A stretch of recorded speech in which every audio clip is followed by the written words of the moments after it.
And we are live. Ladies and gentlemen, we'll give it maybe 30 seconds or a minute for people to come and join the lobby. And then we and Jace, first time in person. First time in person. Bit weird. Yeah. Obviously not the first time in person we've ever met. Obviously, we've known each other for many years. But this is super awkward. So we're going to wait. Because I think we wait for a few people to join in the room, etc., and then we will get cracking into what was probably the worst game. Yeah, the worst game of the season. Yeah.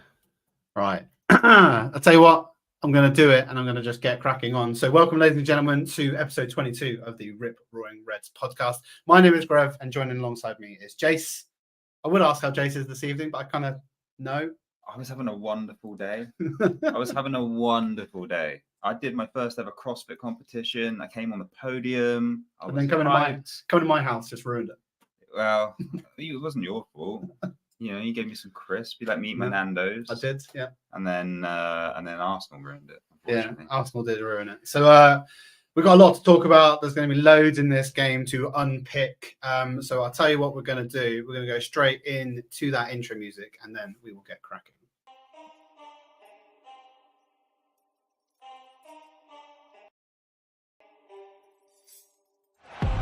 Saka. Saka! That is a diamond of a goal! It's Bergkamp. That's magnificent! This is my club. Fucking love this football club. Henry. What a goal! Gabriel Martinelli! He's scoring for Arsenal!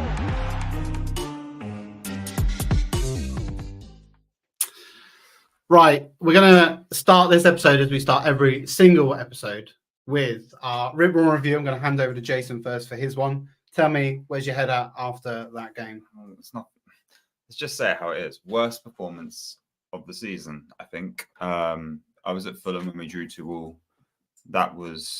We didn't play as badly that day as we played today. The first half performance was not great.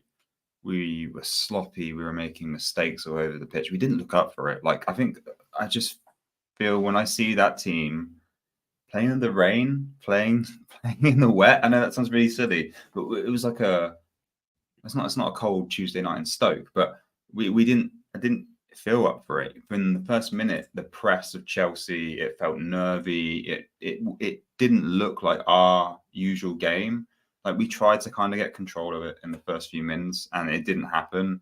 We were sloppy all over the place. We're going to go into detail on some of the defensive, not defensive errors, but like the goalkeeping observations and the way the midfield played. So, yeah, just the worst game of the season. I'm utterly disappointed with the performance. And I know we came away with a 2-2 draw, but I'm not happy. I'm not happy at all. Because it's points that we should be taking if we're in a league title challenge. Yeah. I'm kind of where I'm like towards the end of yours. I think if you had have said to us before the game, so my review is kind of, I would have taken probably a draw. I probably wanted a win. Like, I think everyone looks into this game like Chelsea's record against us at home.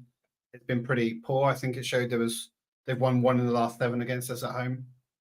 So I think we had the opportunity in front of us. We had a lot of momentum behind us. They don't have that momentum. They've won 2 games maybe at home this season. I can't remember, not a lot. It was like Fulham, wasn't it? And someone else. It wasn't big opposition. No, so they've had a relatively poor start.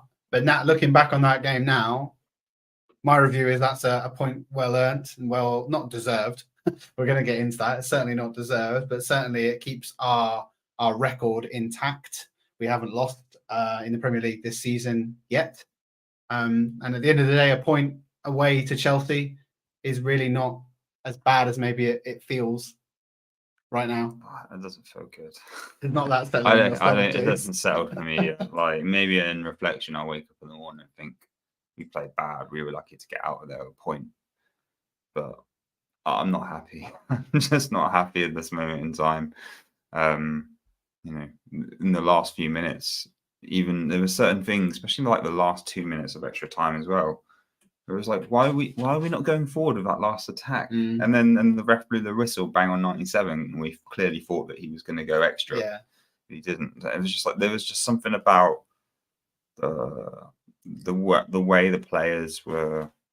I didn't see that drive, that mentality from them. Like they wanted it. I didn't see that. I didn't feel that. I didn't get that vibe. And it's very hard to talk to how a player's mental state is. We knew nothing about that, but it just didn't present itself in the game. Yeah, I'm not sitting. I'm not sitting comfortably. I'm gonna get Jason to stand on the edge even further. We're going to talk a little bit about what definitely is the worst first half performance that we've seen this team play, at least this season. It actually probably goes back quite further back into last season as well in terms of abject performances. There was a lot of players out there, Jace, right, that didn't perform, that didn't step up to the plate and didn't really show themselves in that first half in particular. Anybody you want to kind of look at and call out? I mean, there's a few. I'm going to say, for me, Gabby Jesus actually I was really disappointed with his first half performance. I don't think he was much better in the second. It was just the amount of times he gave the ball away.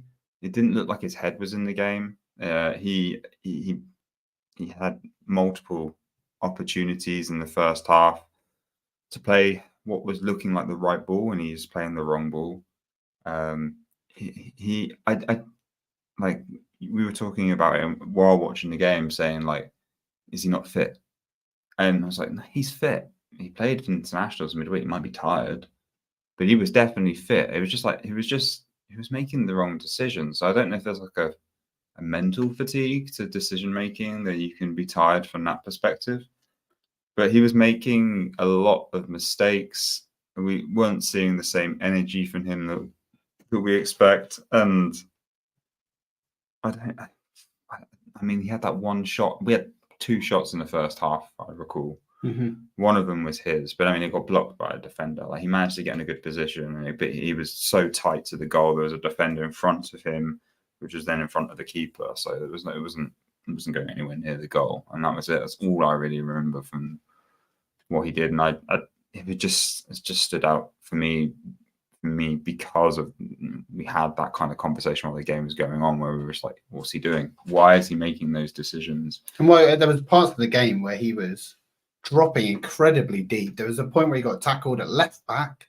There was a point where he was kind of in the 6th position because he wasn't getting into the game, but he wasn't also doing the things that's we've seen him do that enough times, but then make good decisions to bring the ball and that's forward, a sign, right? Like, and also that's Monday night football, mate. Yeah. Grev and I play with a bunch of lads on a Monday night.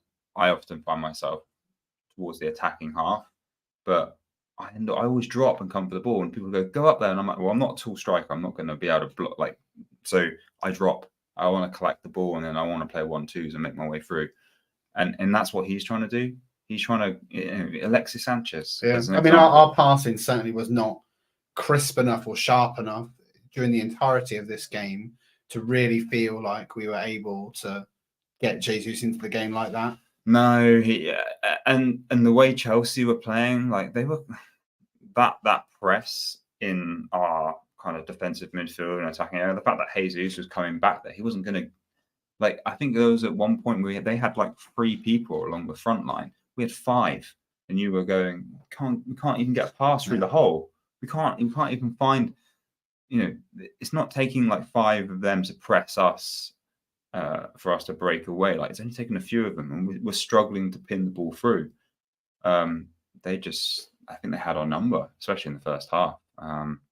Tactics were working for them. Yeah. Talk to me a little bit about Raya. I mean, Talk to me a little bit. Where to start? It's crazy that you had quite not a different opinion. You had some really kind of Ramsdale didn't probably deserve to be dropped. I think is the actual word that you said, right? Well, we knew that at some point Raya was going to get a game and get a chance, but like we didn't necessarily expect it when it happened, because we were like, Ramsdale hasn't actually done anything really wrong, and now you can see that he's actually made a few mistakes, and there's actually a genuine question around should he be dropped and Ramsdale be given his chance back. That's my perspective. No, I kind of agree with you. There was a time when we were on a previous pod and we talked Raya in, Raya out. Neither of us could we were probably sitting on the fence quite a lot. The fact in just this game, he made probably at least 2 mistakes. I'm trying to think. I think there was a third in there as well. Obviously, for Mudrik's goal was just in the wrong positioning, wrong-footed. I don't know why he's saying. I don't think Mudrik meant it. I think you look on his face. Me and Jason are maybe disagreeing a little bit. You can't really tell, but he wasn't looking goalward for sure. And Raya should have done better. Raya shouldn't have been in that position where he's going to let the ball loft over him. Well, hang on. You were saying, because I was like, "What's he doing?"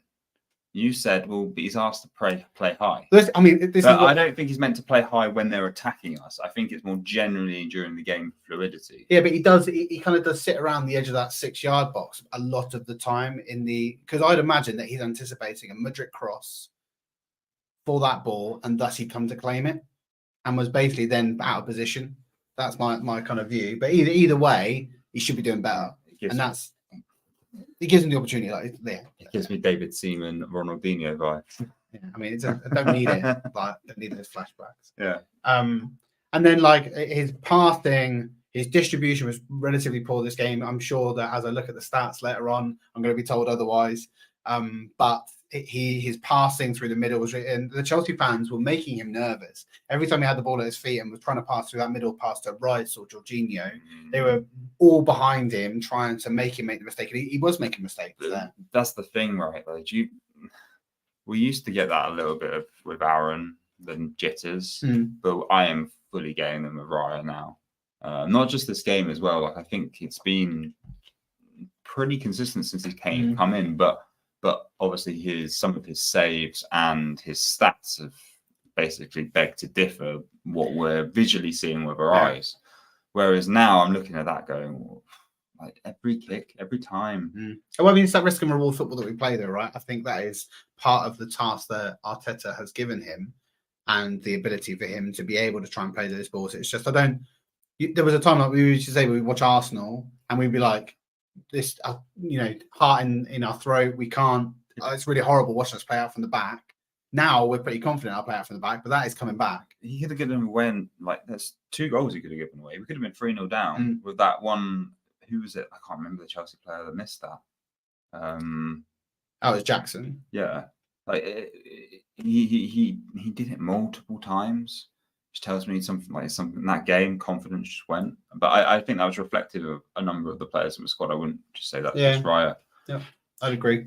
But for me, like you say, I think there is a chance. I know that Ramsdale has just had a baby. Congratulations to Aaron. But I can't see him then coming in against Sevilla at home. It's too early, I would say. Raya's in the Spanish squad as well, and he's going to play a game in Champions League in Spain, so he's going to want to be playing that. But the only thing I'd say really is that doesn't help the situation. And what I mean by that is I'm a little bit sick of the Raya Ramsdale. I listened to Peter Crouch podcast. I quite like that podcast, and obviously Aaron Ramsdale's been on that. They're a big advocate of him, but they were just genuinely talking about the fact that it's getting. It's not helping the situation. No. The decision to bring Raya in, it's awesome to have 2 quality caliber goalkeepers, but at the same time, this debate, this conversation isn't going away. The media is on it. It doesn't help when the camera. Yeah, the camera. Every time either Raya is doing something great or doing something bad, it's going straight to Ramsdale on the bench. There was one where he was like that, wasn't there? Yeah. What? I don't know why. They're inviting it. Yeah, and the problem is the poor performances like today. That's just going to keep the conversation going. We need the conversation to go away. We need the players to be focused, not worried about what's going on in the media, and to have their heads in the game. This is not going to help us. I think this is going to be a problem moving forwards until we get one of them who can be in the sticks for 3, 4, 5 games consistently and be solid and not make any mistakes. And we need that to go. That will go away. If not, we're. Yeah. I mean, generally that first half performance, outside of just general player absenteeism, if that's a word, it was just really poor passing, really we were giving the ball away so many times in midfield, in particular, Odegaard, who we'll come on to probably a bit later. But it was just a really absent performance from us in the first half that I'm just not used to seeing us do. Saka was in Cucurella's pocket, like, and and the other thing is he had him a bit wound up as well. Like he had, I think when he didn't get the foul in the first half, I think that from there he was kind of like he was trying to get him riled up, and it wasn't working. I think it was the other way around, like you say, like Cucurella kind of had wound him up, and I remember Kev gave me a long, you know, when they had Alonso at left back. I couldn't stand Alonso. There's a lot of players you don't like, Jace. Yeah, I know. I'm allowed to say that on Arsenal. I know you now hate Cucurella, right? Yeah, I don't like Cucurella. All right, we're going to move on then. So let's put the first half to bed a little bit. But inside that, obviously, there was the penalty decision. I don't know how you're going to go. I'm not even too sure how I'm going to go right now. So I'm going to go to you first because it's easier for me, so I can think in my own head. Was it a penalty? Yes or no? First of all. I don't know what the rules are. That's the problem. I'm on the fence. I genuinely don't know what the rules are. Like, because when the ball's hit his hand and he's in an unnatural position. Okay. So if you look at it like clear cut like that, what option? Well, it wasn't going in, so it wasn't a goal scoring opportunity. It was going well wide. The replay showed that. Does that make a difference? Maybe not. Probably not. Probably not part of the equation. Mm-hmm. I don't understand. Like if Mudryk, it was Mudryk, wasn't it? Yeah, Mudryk had it. Yeah. If he doesn't get to the header before Saliba's heading that. Yeah. Yep. Like that's landing on his head. Yep. So he has gone into that position. He's in the air. And if you're jumping in the air, you tell me a person that is able to comfortably jump in the air at a certain height with their hands held consistently by their sides like this. That doesn't happen. Can you go and do it over there? No. All right, cool. Carry on. Mate, have you seen my legs? Yeah. You're killing me. No. I don't understand how Saliba can jump without his arms being in the air. Then there's the other part of the equation, which is a little bit unusual. If they were just so close together, that's like the distance between you and me right now, right? And that's not very far, even though the camera may deceive. But how can you react to that? It's like a ping pong ball bouncing around. Like if it comes off my head and hits you on the arm like that, you can't do anything about that, and you're already mid-flight. So I guess the Arsenal fan of me is saying, how can that be a penalty? That would have never been a penalty in previously. And so I don't understand the new rule because that's just surely that just feels unfair and unjust. It's not like was it Oxlade-Chamberlain diving with his arm at Stamford Bridge to save the ball. Like it's completely different circumstances. And that's the bit that I don't get. So the biased Arsenal fan of me says, no, I don't think it is a penalty. But the genuine answer is, I don't know the rules. Okay. Anything you would say differently? Are you thinking it is a penalty? Like, just shut up, Jace, it's a penalty. No. I mean, in terms of the rules, yes, it is. And the rules are the rules. I get tell me the rules. Well, tell me the rules. His hand is in an unnatural position. What they're saying is it's not. Well, they're like I here. Disagree there. Is it natural? Like you're telling me if I'm jumping with my arms like that. Like you're telling me that's natural. That's not natural. No, you go on a roller coaster. I get you, but like, you go on a roller coaster and you keep your arm. You don't cut your arms to sit there. You're up in the air. Like it's the body shape that is now. I think that's what they're saying. That the body shape is. But I think it's very subjective. Like the rules. Of course, there's always some subjectiveness to the rules. It's really difficult to determine in real time how that's kind of operating. Like you say, the distance and the time between to make that decision is not really there. So it's hard to kind of say yes or no. I think the thing for me that, and you kind of touched upon it, his header was going wide. Not that, like you say, not that if that was in the middle of the park and the ball was going nowhere and someone handballed it, they'd just give a handball. Yeah. So it doesn't really matter. But I would say that they've turned that around from being an Arsenal goal kick to being a Chelsea goal for the fact that Saliba has jumped up for a header, which is mental. So I've kind of been swayed by the letter of the law, it's a penalty. And if the shoe was on the other foot and Chelsea player was jumping up and we got that, you'd be screaming and shouting up and down that we should be having a penalty. There's no doubt about it. Yeah, but I'm an Arsenal fan. I know, I don't but care. so it's just a really difficult one. But I would, moving on from that a little bit, I would say that the refereeing for this game, I said it to you. It's inconsistent. Yeah, well, Poor. inconsistent Poor. and really poor. And I do think that he almost lost the game in this first half. I think it's Chris something. I can't remember his second name. He almost lost the game because he was giving yellow cards when there shouldn't have been. He was giving yellow cards when there should have been. Like, it was really odd, and he was just a bit absent throughout the game. And I kind of feel like he let a lot of it slide. And there were times where even the yellow card, which should have almost been a red card in the first half. Oh, hang on. Was that Cucurella? Right. Oh no, was that Cole Palmer? Was it Cole? So it was, yeah. Cole Palmer tried to recover it and say that is a red card. It changes the complexity of this game entirely. So I would just say that, it's inconsistent refereeing as always. VAR, once again, just not really up to snuff, I would say. It's hard when you slow everything down and you look at the minute details of every action. You're, of course, always going to find problems and changes and this little toe here and that little thing there that really does make it incredibly difficult. You should be looking at it in real time. And like I say, Saliba in real time can't do anything about that. Can't do anything about it. He's already made that, like you say. He's already made his decision. He's already up. That ball would have been on his head had it not deflected. So pretty hard. I think it's a penalty, only on the basis of the law. But I'm disappointed by the fact that I don't think it should have been. Okay. Right. The debate done. Yeah, it's a difficult one, right? Because it's not really much of a debate because it was given and it is what it is. And we've seen others given like it. But I was talking to you and I said, like, earlier on in the season, we're seeing when Sanchez came out and absolutely flattened Jesus and pretty much gave him a concussion by all accounts. That was very similar to earlier on in the season when Onana did that for Man United against Wolves. That wasn't given. And it wasn't given here either.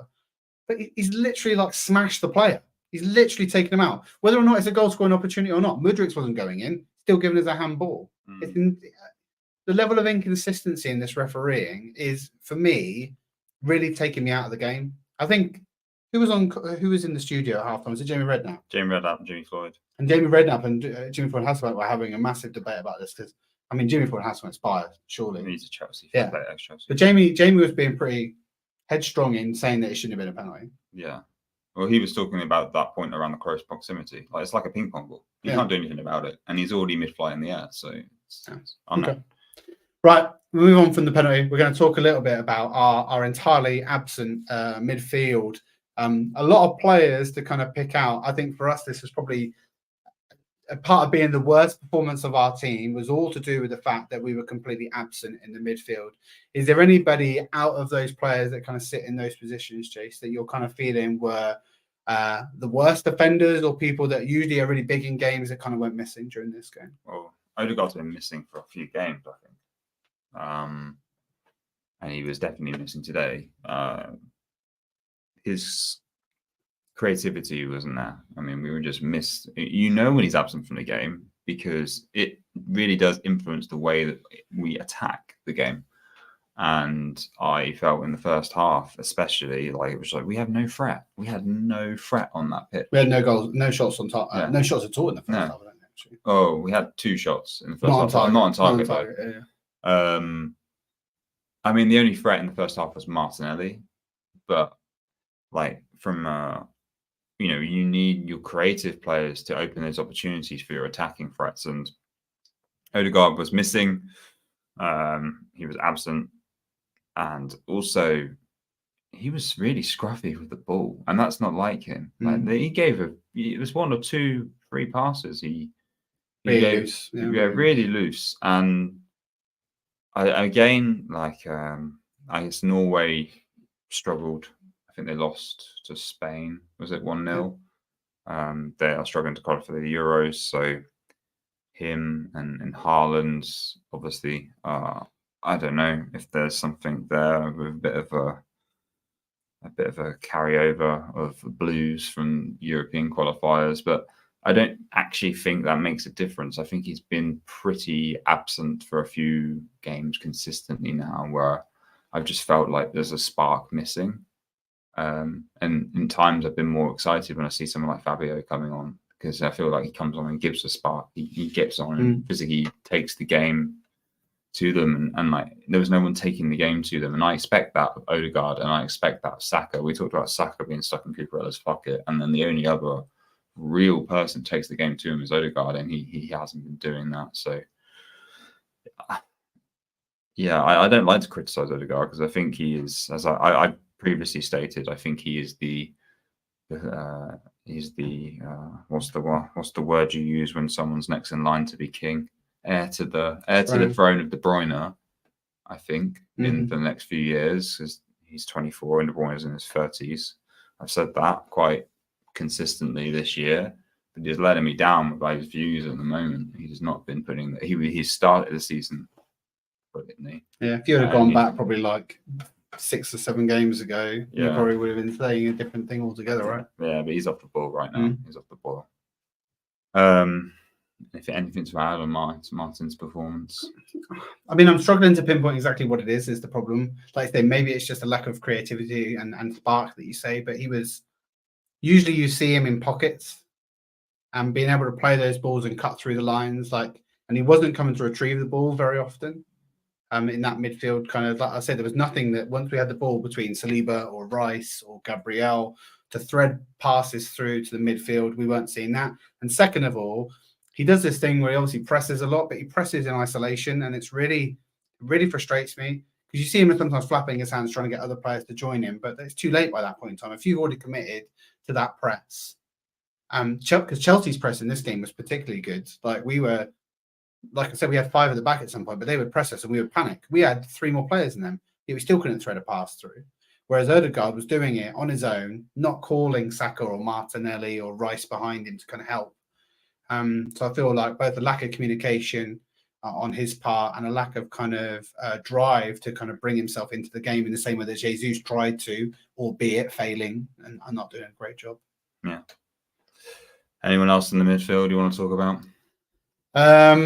We were talking about Jorginho at the start of the game, because I think that Jorginho wasn't great.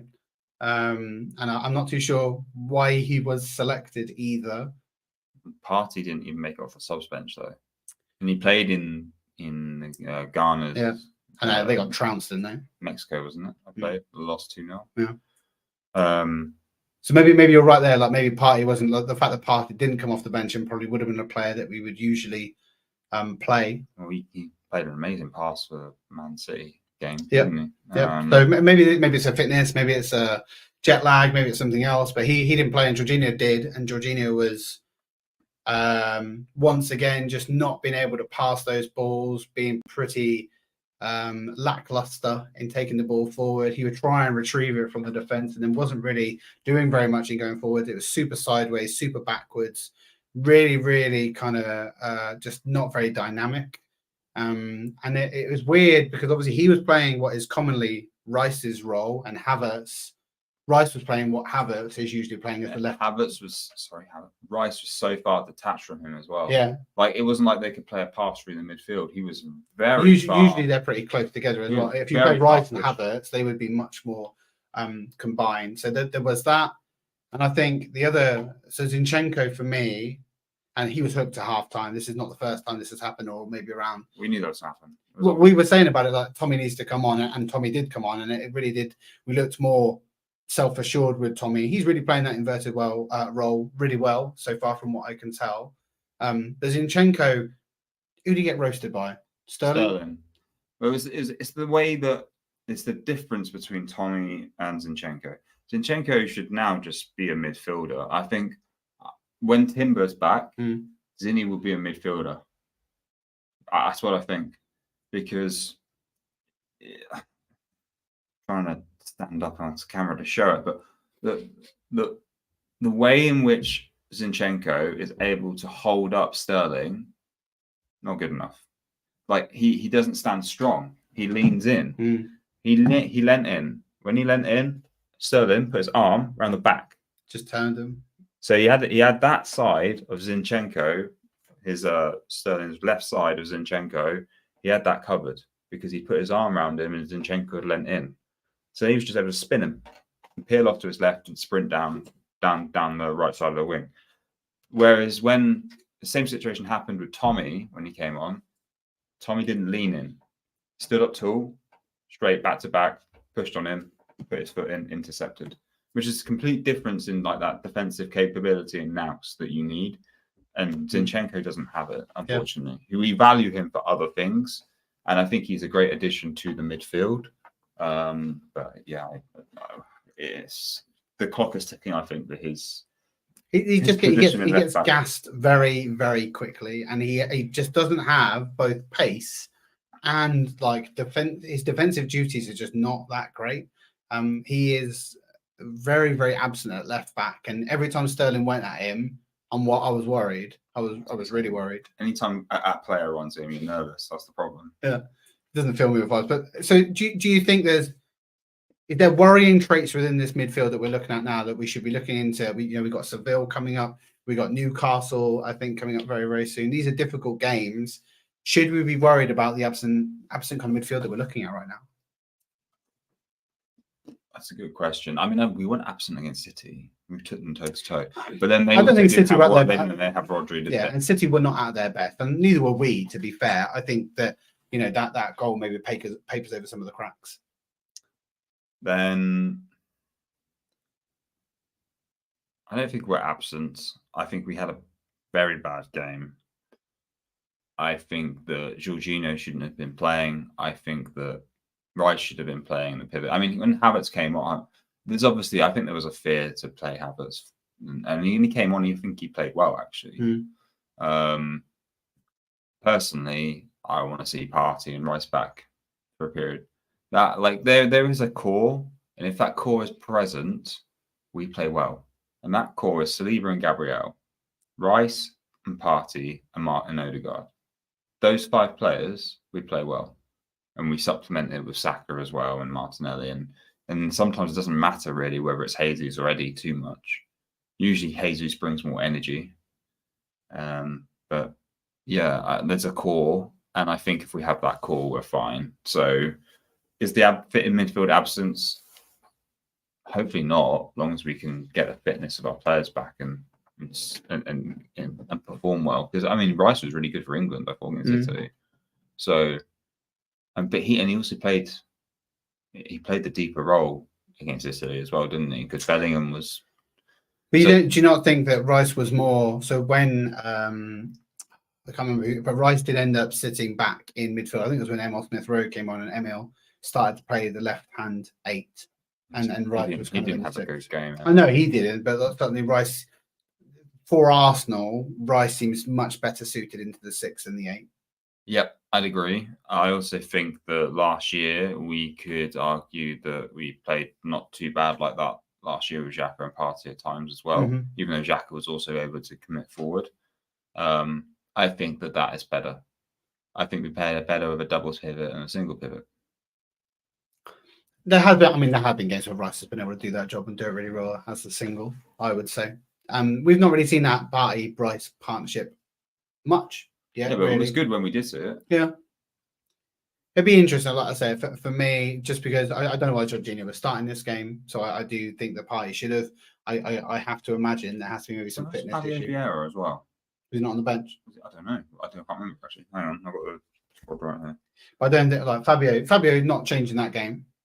I don't feel. I don't know. I disagree. I think he's coming. He's coming on as a player. No, you're right. He went on the bench. Was on the bench. He must be injured. Yeah.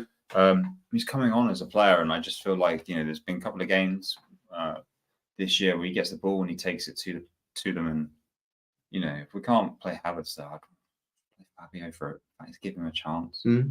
I just feel like what we did do there was definitely absent. I feel like we're quite negative, right? We have just come back and got a 2-2, and I'm still not happy. I'm really not happy. Well, you'd say now we were looking at that game, coming back from 2-0 down. We were like, we should win this. We should win this out there on the ropes. They were there for the taking. In the last 7 minutes, I was like, yeah. But the problem is that we didn't have that assertiveness the whole game. We didn't assert ourselves on the game at all. Mm-hmm. Like the goals, we'll come on to talk about the goals and the comeback. The goals, again, it wasn't they weren't because we asserted ourselves on the game, and that's the problem. I just want someone who's going to assert themselves on the game, and that frustrates me. You talked about it there. We're going to talk about being the comeback kings. Arsenal commonly have been doing this over this season and last season in particular, coming back into games when probably we have either no right to, or that we've actually took the game by the scruff of the neck and maybe got back into it. You look at Bournemouth, Southampton. Did we lose against West Ham or draw against West Ham? I can't remember. 3-3 draws. 3-3 draws to West Ham. No, 2-2. This year was Man United. We beat Man United. Even City was relatively late as well. But this in particular, like you say, this wasn't comeback kings. I'm being maybe tongue in cheek a little bit with that. Like the both goals you say, like Rice's goal was a nothing goal, right? I mean, the finish is fantastic. Oh, the finish. That was because it wasn't actually it wasn't a clear path to goal. He had to get his foot around the ball, and you saw the curl on it as it kind of looped, and it looked like it was getting away from the goal to the point where I think Sanchez thought this is going wide. He kind of relaxed, and then he suddenly saw at last minute it left it in the corner. That was a beautiful finish. But yeah, I mean, the goal came from nothing. Maybe we pressed a little. But it's not like our usual press. And like I say, Rice has taken that opportunity and it's brave and it's a fantastic finish. And, more him than me because I ain't putting that away. But like you say, it came from nothing, and we definitely did not deserve to come back into this game. Maybe from that goal, we maybe give ourselves enough belief and enough confidence that we could have. I'd certainly say you talked about assertiveness a second ago. I definitely think we were more assertive in that second goal for sure. That was what we expect. That was a great piece of play. I think that the ball was won in the midfield, came to Kai Havertz. He made the right decision in finding the space to Saka on the right. Saka, I thought, was going to do his usual kind of. He sometimes either tries to take the man or he tries to cut back. But he just went straight for the cross. Actually, no, he cut back in and then went for the cross. Usually, when he comes back in, he'll keep going. If that makes sense, because he'll want to get to the kind of the D to then get in the comfortable position to get a shot in. But he didn't. He played it over the whole of the Chelsea defense, and Trossard's finish was again that was a sublime finish because it was the way that he was able to control. Like the ball was coming over, it's coming over at pace, and to be able to basically take one touch. It was one touch, and he placed it and positioned it perfectly. It was a tight gap. He had the keeper right in front of him. He found the gap, and it was a lovely bit of control off the. I mean, Sanchez has to be doing better, though, right? Oh yeah, I mean, it's a combination. He's found the gap. He's found the gap, and also that's happening in a split of a second, right? So, and on the slow-mo on the camera, that's gone right through him. But in real time, it's probably quite difficult to defend. But it was a great goal, and that was the only real purposeful attack we had the whole game. I literally can't remember another one during the entire game. We really didn't put a stamp on that game at all from an attacking threat perspective. I think we had one. Well, I'm pretty sure we had 2 shots on target the entire game. The 2 goals. Yeah. I can't think of any more. We certainly, like you say, assertiveness is probably the right word, but we put no pressure on Chelsea, and I think this is why I'm saying I'm a bit somber because. Well, how many was it? We had 3 shots on target. 3 shots on target. I don't know what the other one was. No, I can't. But you talk a little bit about maybe I should not be as grumpy maybe as I should be. We're still undefeated. I'd imagine. I think we're 2nd or 3rd in the league. But that's a game we should be winning, and a game that we should have been putting ourselves in that position. I think we made ourselves, particularly for the second goal, we should be doing better. And we should be creating more chances. We should be doing more up top, and we certainly wasn't. Like in the final, all the ball that we had was played in our third, pretty much. Side to side, back and forth, back. We couldn't find a hole through the midfield. Yeah, it was. You said lackluster. We just didn't turn up. We didn't turn up, which is really poor considering this is a London derby against a big rival, albeit they've not been great as well. And it's been a great hunting ground for us in the last few Yeah. seasons. Like, there's been many goals that we scored there. Martinelli's one being the most famous one, where he ran right through the middle and celebrates right in front of the fans with his arms folded. I think that's what actually, just you saying that. We haven't talked about Martinelli, because I think out of all the players in our team, none of them really could have stood up and be counted today. But I think out of everybody, Martinelli was likely the strongest. I mean, he wasn't. Yeah, I agree. He also wasn't perfect. There were times when, his ball recovery was great, but then he did one amazing ball recovery on Gusto where he sprinted back and won it. We're like, pass it to Zinchenko, and then he can just loft it away. The easy option, or at His least decision making. his decision making at the end of it wasn't great, because he went, no, I'm going to try and now turn Gusto and go through two players, and he failed and then got fouled a card, I think. he fouled Gusto right on the edge of the box, and they got a free kick. And it's like, so all of that recovery was for nothing. Yeah. There was also a few bits of decision making in and around the box. I think he is very good at dummying the player and taking them. He doesn't often do what Saka does. Saka always cuts inside. He tends to go more to the byline. I've noticed, like, that just traditionally what we've seen, especially when we sit in the clock end in the Emirates, we see that a lot.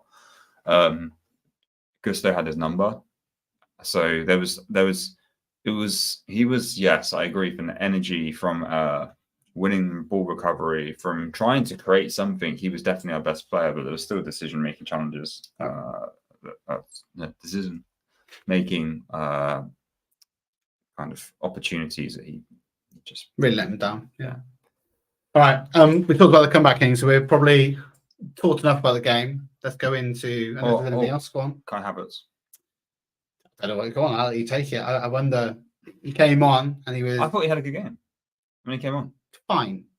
Not like what? Well, it's a hard place for him to come on as a sub, and I've kind of got the sense that maybe Arteta is looking at, because he didn't start against City, he didn't start against Chelsea.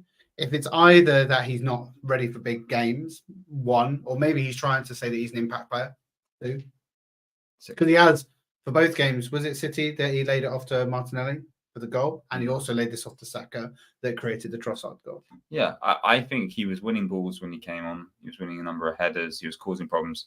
He was playing the right passes in the midfield. He did nothing wrong. Is that the position that he was playing as well? Because I can't really tell what position he was playing. It certainly wasn't the 8. It wasn't a 9 either. He was kind of like roaming a little bit, like a 10. But it worked for me. I obviously he wasn't. You can't see he was the best player on the field, but I think it was a good little cameo from him. Okay, I want to call that out. All right. Parking lot. Let's go first to just say, obviously, just before the Arsenal game, Sir Bobby Charlton passed away. I think it was 86, and a massive servant to Manchester United and to England. So first of all, thoughts and prayers and stuff with his family. Such a big footballing legend. Like I say, both me and you talked about it. Both we're kind of like don't know enough about Bobby Charlton because he's not really our generation, right? He's not our generation. Yeah, like, we're not Manchester United fans. We're not going to learn the history of United. But I mean, we know the impact that he had on a number of the class of '92 squad at United. I think Bex came out and talked about how much impact he had on his career. And obviously we know the achievements that he did with England. So yeah, just sad news for the footballing world today. Yeah. They talked a lot in the Sky about the thread that he'd made between both Sir Matt Busby and then to Alex Ferguson, and being that kind of constant with Manchester United and the impact that he had. It's, we've got servants at Arsenal that have been like that. It would be the same as, say, when Wenger or Thierry or someone of that nature. And so it's a big loss to kind of footballing world. Yeah, absolutely. What else do we have in the parking lot, Jace? Seville starting lineup. Who's playing? Who's not? What's the score going to be? Is it going to be a wet, windy night in Seville? Yeah, I mean, this is a big. I was thinking about this a few days ago because this is a crazily important game for us, and this is why I believe it to be true. we fought so hard to get back into the Champions League. It was always our kind of aim and our ambition to get back into the Champions League. It took us such a long time to get there. We are now on the precipice of probably bowing out potentially if we do Well, not. hang on, we've lost one game. No, I know, one I'm going to say, but I know what you're saying. It's a balance. It's a finely there balanced is, game. but we cannot lose this game. That is what I'm saying. This is not a lose game. I don't mind drawing it, a drawing in this game, but we need to take at least some points from our away games in the Champions League to allow us to become first. We need to win the group, because otherwise we likely will have a challenging draw in the next round. So we don't want that. And so this is what I'm saying. We cannot lose this game. We cannot afford to lose it. So we either need to draw it or need to win. And I think out of the teams you would have said that we were facing, the winnable game was Lens. I would have said. Yeah, but I looked at Lens' league form and I was like, oh, all right, they're not doing very well, especially after what they did in Ligue 1 last year. But the Champions League is a different ballpark. The atmosphere, they were up for the game. The fans were up for the game. Yeah. It's one of those kind of grounds where it's a square ground, right? It's not an oval shaped ground. The fans are on top of the pitch a little bit. There's an intimidating atmosphere, and similar to today, we didn't turn up. We have maybe a bit of a problem. I'm interested, actually. Seville's a real test, because that is quite an intimidating atmosphere at times. That is a cauldron, right? That's what they've always That is a cauldron. Yeah, so it's going to actually... this actually will be a little bit of testing our arsenal to an extent around like how we kind of cope with those situations. I don't think we've coped. And the two games I feel have been most intimidating this season, Stamford Bridge and Lens, I don't feel like we've turned up quite well. So I have no idea what's going to happen now. Like, I'm not going into that game confident, to be honest. Yeah. Our 11 will be like, we're going to be strong. There's no doubt about that. I think everything stays as is, maybe barring Partey in for Jorginho, but maybe Tommy in for Zinni as well, potentially. But don't really see much else changing on that front. Not Eddie. I don't know, because like you say, when everyone's fit, the lineup we had today, barring Jorginho, Partey or Havertz in that position, is our strongest 11, and I think that's what we have to play. Despite the performances, Arteta's not really one to drop on ceremony or on performance. We've not seen him really do that very much. He's very headstrong in terms of sticking to his guns and the players that he wants to play. You think Ramsdale's not travelling? I don't know. If I was at home with a screaming newborn, I'd be taking every opportunity I can get to get on that plane. But we'll see. I suspect it's probably too early for him to come back in. Okay. What do you think on prediction of the score? I can't go 3-1 Arsenal as I always do. That's the nice standard scoreline, but I don't think I can do that. I would like to see us maybe take a 2-1 win.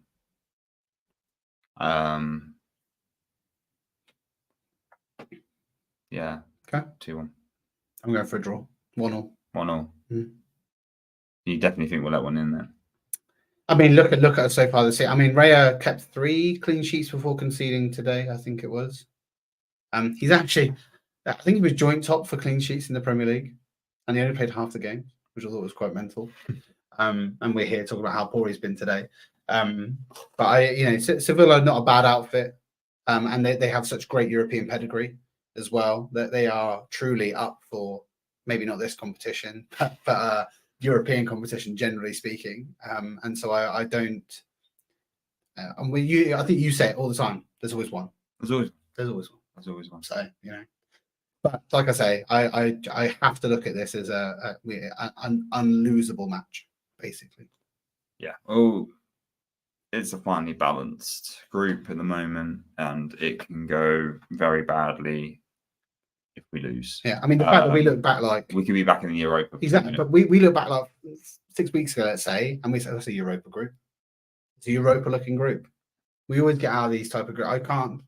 And now we're in our group's a Europa-looking group. Yeah. Really? Yeah. You think so? PSV, we had in Europa last year. Yeah, but they're one of the best teams in Holland. Usually they would probably be in the Champions League, yeah?